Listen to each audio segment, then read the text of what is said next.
Weather demand বলে একটা কথা আছে।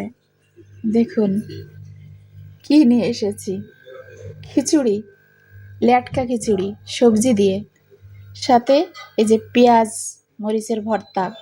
এটা কাঁচা মরিচ দিয়ে মাখিয়েছি, শুকনা মরিচ দেইনি, কারণ খিচুড়িতে শুকনা মরিচ ফোড়ন দিয়েছিলাম।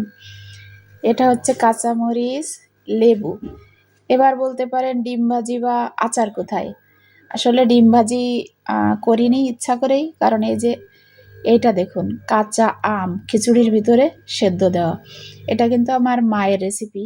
কে কিভাবে খান জানি না, এই ল্যাটকা খিচুড়ির সাথে এভাবে মা ছোটোবেলায় আসতো, অর্থাৎ এই যে আমটা খোসা সহই দিয়ে দিতেন, এটা এভাবে ছাড়িয়ে ওর ভিতর থেকে টক অংশ নিয়ে এভাবে মাখিয়ে খেতে খুবই মজা লাগে। চমৎকার খাবার, খুবই পছন্দ। একদম পাতলা করেছি, সবজি দিয়েছি, এই যে সবজি কাঁকরোল, পটল, আলু, তার পেঁয়াজ, রসুন, কাঁচামরিচ সব কিছু দিয়ে বানিয়েছি। আর ফোড়নে দিয়েছিলাম পাঁচফোড়ন। খুবই মজা লাগবে খেতে, আর এই ভর্তাটা তো অসাধারণ। সব মিলিয়ে খেতে ভালোই লাগবে। ধন্যবাদ সবাইকে।